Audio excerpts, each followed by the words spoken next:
Hello friends, मैं हूं निशा मौर्य आपके YouTube channel student English classes में। आज इस वीडियो में मैं आपको पढ़ाने वाली हूं आइडियम्स। और ये आइडियम जो है जो ग्रामर का एक पार्ट है। आइडियम्स मीन्स क्या होता है? मुहावरा। और ये आइडियम्स आपके एग्ज़ाम के लिए बहुत ही इम्पॉर्टेंट है। इसके क्वेश्चन आपके एग्ज़ाम में अवश्य पूछे जाते हैं। तो आज इस वीडियो में हम जितने भी आइडियम्स देखेंगे सब आपके एग्ज़ाम के लिए बहुत ही इम्पॉर्टेंट होंगे। तो चलिए वीडियो को स्टार्ट करते हैं विदाउट एनी डिले। तो देखिए, यहाँ पर हमारा पहला क्वेश्चन है। यहाँ पर हम देखेंगे कि आइडियम्स जो यानी जो मुहावरा दिया हुआ उसका नेक्स्ट मीनिंग क्या है और उसका यूज कैसे किया जाता है। तो देखिए, यहाँ पर आपका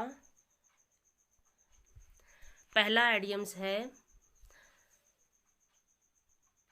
ये देखिए आपका आइडियम्स। आइडियम्स क्या होता है? मुहावरा।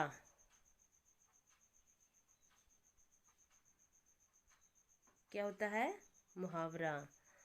तो ये आपके एग्जाम्पल जो है इसमें दिए हुए, ये जो एग्जाम्पल यहाँ पर दिए हुए हैं, ये एग्जाम्पल जो है बहुत ही सिंपल वे में दिया गया है।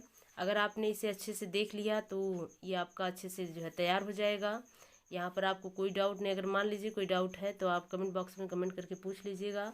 तो देखिए, हमारा पहला क्वेश्चन है, a hard nut to crack. A hard nut to crack. A hard nut to crack का मतलब क्या होता है? पहले तो ये एग्जाम में दो तरीके से पूछे जाएंगे।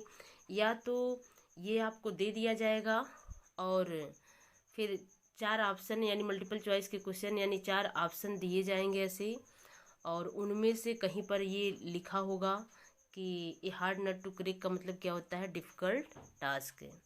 तो उनमें से आपको बताना पड़ेगा जो सही होगा। अगर मान लीजिए ऐसे नहीं दिया तो वो आपसे डायरेक्ट पूछेगा कि ए हार्ड नट टू क्रिक का मतलब क्या होता है। तो यहाँ पर देखिए, मैं उसका जो है जो मीनिंग है वो भी बताऊंगी और साथ में आपको यूज करना भी बताऊंगी कि इसका कैसे यूज किया जाता है।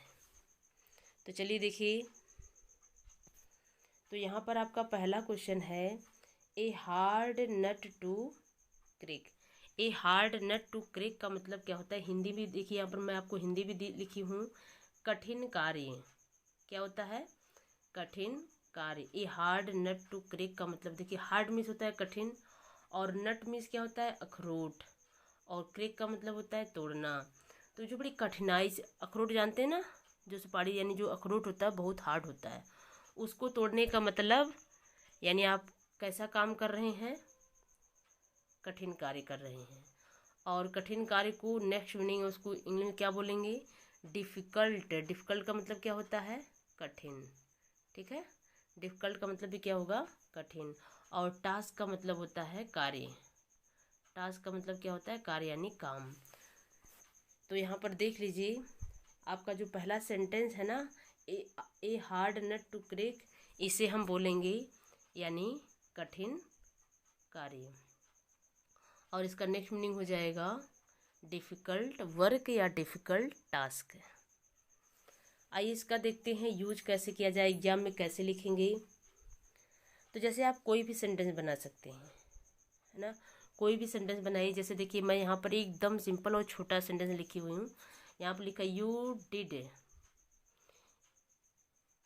यू का मतलब आपने, डिड मीन्स किया। क्या किया? A hard nut to crack. इसका मतलब क्या किया? यानी कठिन कार्य। यानी आपने किया, लेकिन क्या किया?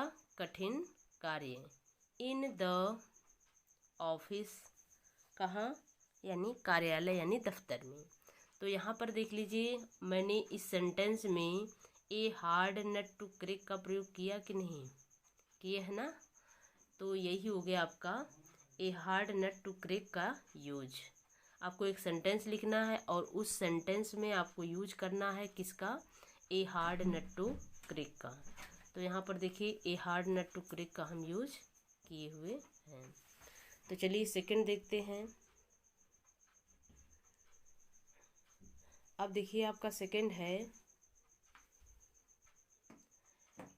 Apple of once eyes. Apple of once eyes. Apple का मतलब देखिए, एप्पल का मतलब जानते ही हैं सेब।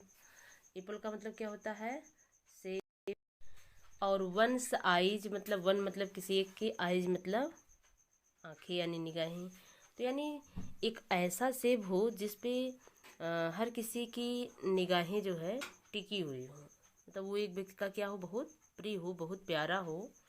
तो एप्पल ऑफ वंस आइज। वैसे भी देख लीजिए कि जो आपका आइडियम्स होता है, ये जो लिखा होता है उसका एग्जैक्ट मीनिंग जो है नहीं रहता, वो बिल्कुल अलग होता है, तभी तो उसे मुहावरा बोला जाता है। तो यहाँ पर जो लिखा है बिल्कुल उसका अर्थ लाएंगे तो आपको नहीं समझा यहाँ, लेकिन फिर भी हम आपको समझाने का प्रयास करते हैं कि मतलब कोई एप्पल है और वो वंश का आइज है, वो एक व्यक्ति का क्या है, आइज है। तो कहने का मतलब एक व्यक्ति पास कुछ नहीं है और वही एक सेब ही उसके लिए सब कुछ सहारा है। ठीक है ना, एक व्यक्ति के पास कुछ भी नहीं है लेकिन वो जो एप्पल है वही उसके लिए क्या है, एक सहारा है, मतलब एक आँख का तारा है। तो देख लीजिए इसका मीनिंग हिंदी क्या होगा। यहाँ पर हिंदी में देखिए, एक आँख का तारा, यानी एप्पल ऑफ वंस आइज का मतलब एक आँख का तारा। तो एक आँख का तारा का मतलब होता है, एक आँख का तारा है, इसका मतलब वो चीज़ बहुत प्रिय है। अरे भाई, दो आँखें हैं तो दोनों आँखों से देखेंगे, लेकिन जिस व्यक्ति के पास एक ही आँख है तो उसके लिए तो वही एक आँख ही बहुत प्रिय। अगर मान लीजिए वो भी नहीं रहता तब, है ना, तो उसके लिए तो वह एक आँख ही उसके लिए बहुत प्यारा है ना, बहुत अच्छा है। तो इसलिए एप्पल ऑफ वंस आइज का मतलब होता है एक आँख का तारा। तो जिसे हम बोलते हैं क्या, वेरी लविंग। वेरी माने बहुत, जो लविंग माने प्रिय हो, जो बहुत प्रिय हो। ठीक है, यानी जिस व्यक्ति के पास, है ना, जिस व्यक्ति के पास एक ही आँख होते हैं तो वो उसके लिए तो वही एक आँख ही तो क्या होता है, वेरी लविंग होता है, यानी बहुत प्रिय होता है। और देखिए इसका यूज कैसे करेंगे हम, और देखिए यहाँ पर यूज हम किए हुए हैं, और देख लीजिए यहाँ पर अंडरलाइन भी किए हैं। यानी आपको एक ऐसा सेंटेंस बनाना है जिसमें वो जो आइडियम्स है उसका यूज करें ना।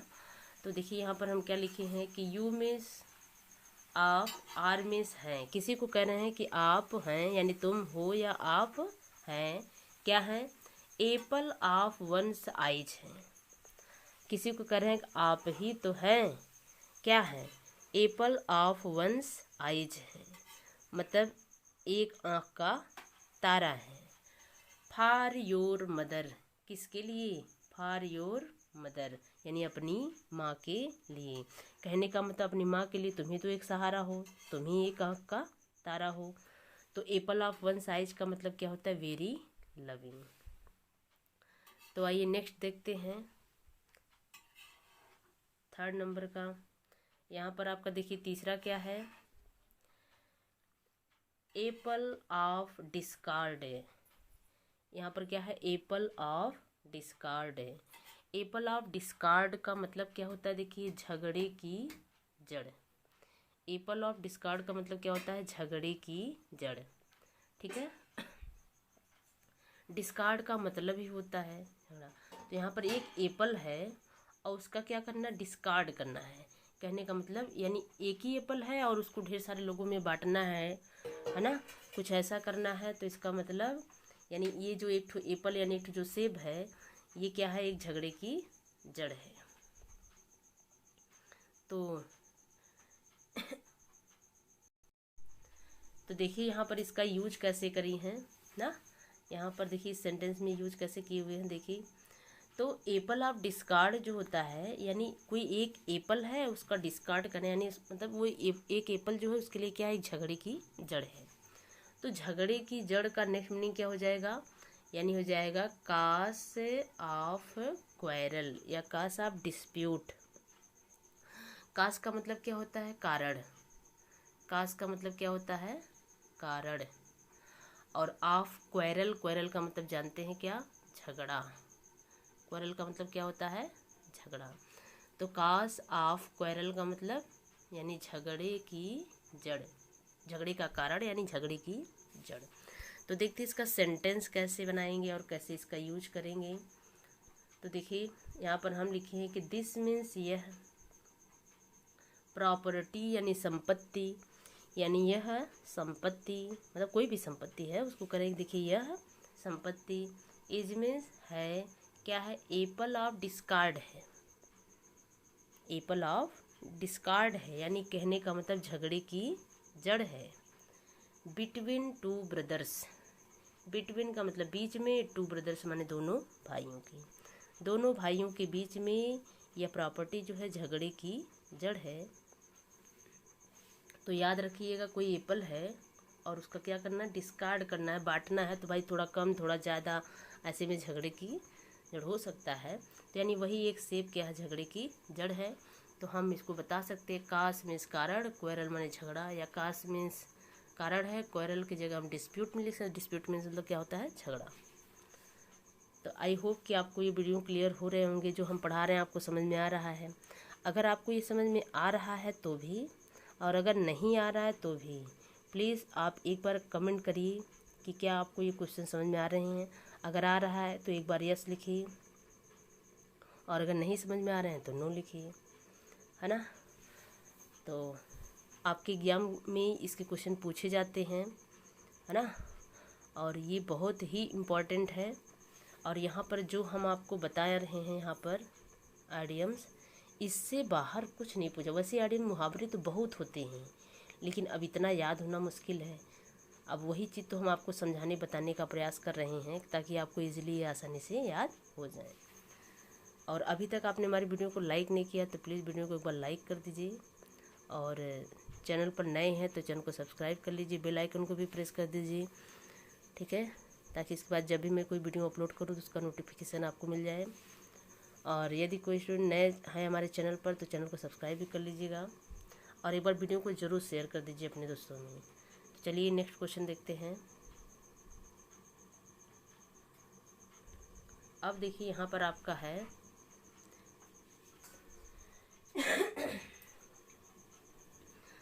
देखिए 4 नंबर का आइडियम्स है आपका, apple pie order, apple pie order, apple pie order. अब देखिए एप्पल है, लेकिन उस कैसे है, आर्डर में है सब। एप्पल है लेकिन कैसे है, आर्डर में है। तो जैसे देखिए कोई एप्पल लाता है और अब उससे पूछते हैं, ख़रीदना चाहते हैं, लेकिन वो उतना ही एप्पल लाया है जितना कि किसी ने मांग की थी। तब वो जितना लाया है वो पहले से ही तय है कि उन्होंने मंगाया है और वही लेंगे। तो फिर बताइए वो किसी को क्यों देगा, है ना।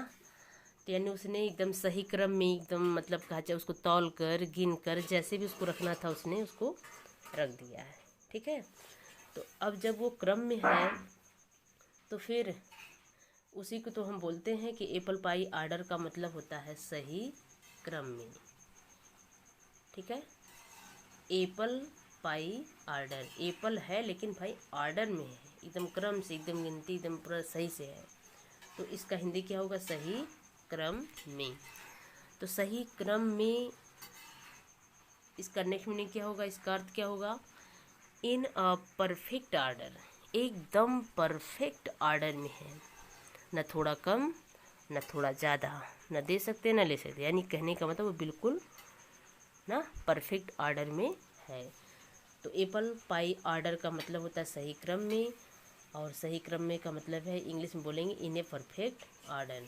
देखिए इसका यूज कैसे करेंगे, तो यहाँ पर देखिए यूज लिखे हुए हैं कैसे, कि पुट मीन्स रख दो, किसी को ऑर्डर दे रहे हैं कि पुट मीन्स रख दो, आल बुक्स क्या रख दो, आल बुक्स यानी सभी पुस्तकों को, लेकिन कैसे रखना है, apple pie order. Apple pie order का मतलब क्या होता है, सही क्रम में। तो यानी सभी बुक को रखना है, लेकिन कैसे रखना है, एप्पल पाई आर्डर में। तो चलिए देखते हैं 5th नंबर का। यहाँ पर देखिए अगला है आपका गो बनानाज, गो बनानाज, ये क्या है आपका आइडियम से यानी मुहावरा है। कोई बोलता है ना, कहीं किसी सेंटेंस में यूज करते हैं हम लोग गो बनानाज। अब देखिए वैसे देखेंगे इसका मीनिंग, तो गो मतलब किसी को ऑर्डर दे रहे हैं कि गो में जाओ, और बनानाज, बनानाज मतलब केलों, बनाना का मतलब क्या होता है, केला। लेकिन इसका भी देखिए कुछ सेंस होता है, इसका भी कुछ अर्थ होता है, कोई मीनिंग होता है। तो गो बनानास को हम क्या बोलते हैं, बहुत भावुक होना।